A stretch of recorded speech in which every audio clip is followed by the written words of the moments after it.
Did you know the American Revolution wasn't just a war between America and Britain?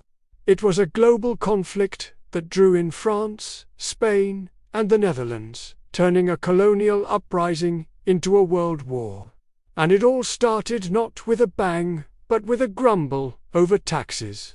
Let's rewind the clock and uncover the real story of how 13 colonies took on the mightiest empire on earth and won.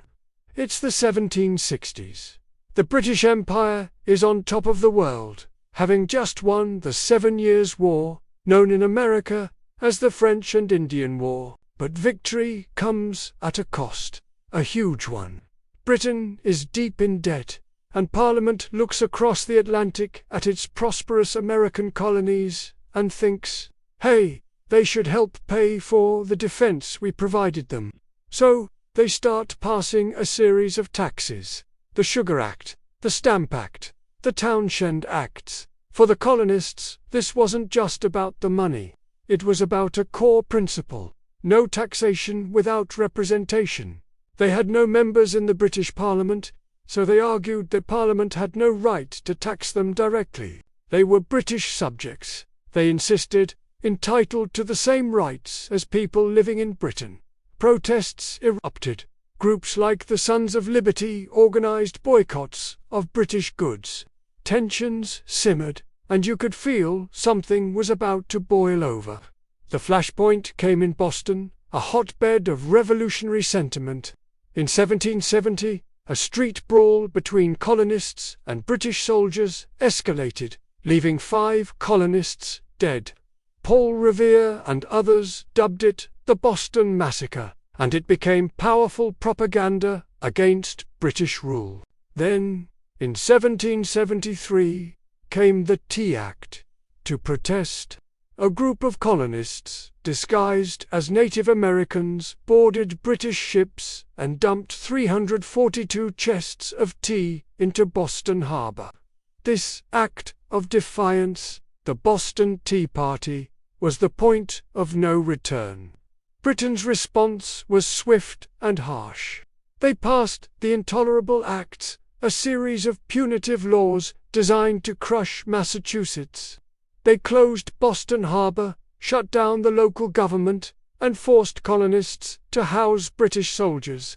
But instead of isolating Massachusetts, these acts united the colonies. In 1774, delegates from 12 of the 13 colonies met in Philadelphia for the First Continental Congress.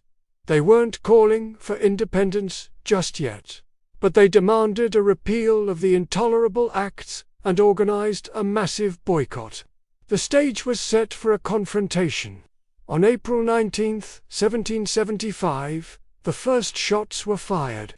British troops marched from Boston to Lexington and Concord to seize colonial military supplies. Thanks to riders like Paul Revere, the colonial militia, known as Minutemen, were ready.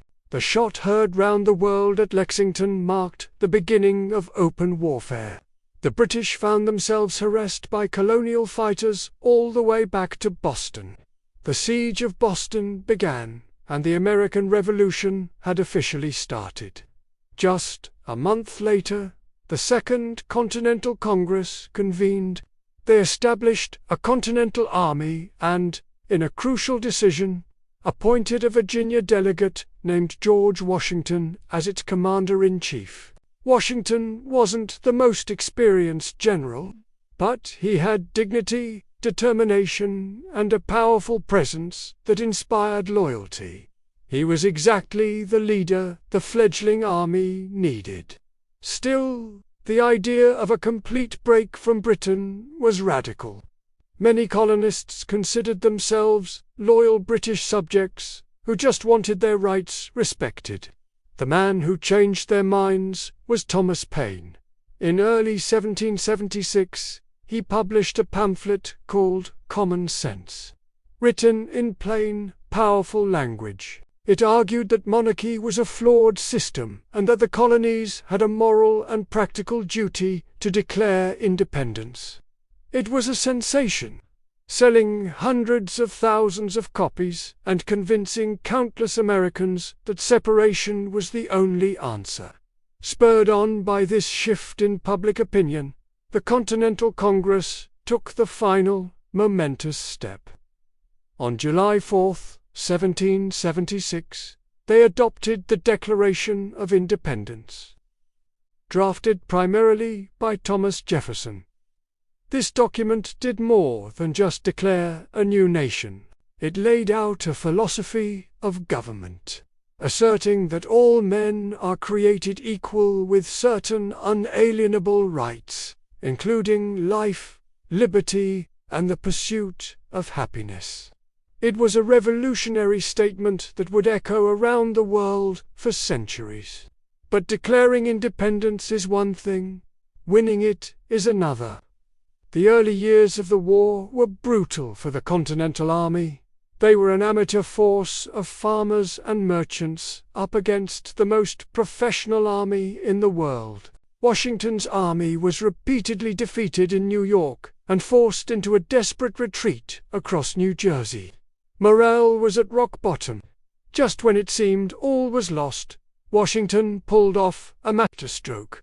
On Christmas night, 1776, he led his freezing, exhausted troops across the icy Delaware River and launched a surprise attack on Hessian mercenaries stationed in Trenton, New Jersey. The victory was small in military terms, but its psychological impact was enormous. It was followed by another victory at Princeton a week later. These wins revived the revolutionary cause and proved that the Continental Army could stand and fight. The turning point of the entire war came in 1777 at the Battle of Saratoga in upstate New York. A large British army marching down from Canada was surrounded and forced to surrender to American forces led by General Horatio Gates and Benedict Arnold. This stunning American victory convinced France that the colonists actually had a chance to win. Remember how we said this became a world war? This is where it happens. In 1778, France, eager for revenge against Britain after the 7 Years' War, signed a treaty of alliance with the United States. They sent money, weapons, and, most importantly, their powerful navy and experienced troops. A year later, Spain also declared war on Britain, followed by the Netherlands. Suddenly, Britain was fighting not just a colonial rebellion, but a global war, forced to defend its interests in the Caribbean, Europe, and India. This international support was absolutely critical to the American victory. While the war raged on, life on the home front was a struggle. The economy was in shambles, and basic goods were scarce. Women played a vital role, running farms and businesses, while the men were away fighting. Some, like the legendary Molly Pitcher, even followed the army, cooking, cleaning, and sometimes even fighting on the battlefield. African Americans also participated on both sides, with thousands fighting for the Continental Army in the hopes of gaining their own freedom. The British also offered freedom to enslaved people who joined their cause, highlighting the deep and painful contradictions of a war for liberty being fought in a society that upheld slavery. The final chapter of the war took place in the South. In 1781, British General Cornwallis moved his army to Yorktown, Virginia, a port town where he expected to be resupplied by the British Navy. But he made a fatal miscalculation. George Washington, coordinating with the French Army and Navy, saw a golden opportunity. He secretly marched his army south from New York. At the same time, the French fleet sailed up and blocked the entrance to the Chesapeake Bay, cutting off any chance of a British naval rescue. Cornwallis was trapped. The combined American and French forces laid siege to Yorktown. Outnumbered and with no hope of escape, Cornwallis surrendered his entire army on October 19, 1781. The fighting was effectively over. The world's greatest superpower had been defeated by its own colonies. The war officially ended with the signing of the Treaty of Paris in 1783. Britain recognized the independence of the United States and ceded all territory east of the Mississippi River to the new nation. The American experiment had begun. The Revolutionary War was more than just a series of battles. It was a war of ideas, a struggle for the very definition of liberty and self-governance. It created a new nation founded on principles that, while not perfectly realized, would inspire countless movements for freedom and democracy around the globe. It proved that a determined group of people, fighting for a cause they believe in, can indeed change the world. Thanks for watching. If you found this journey through history interesting, don't forget to like, share, and subscribe for more deep dives into the stories that shaped our world. See you next time.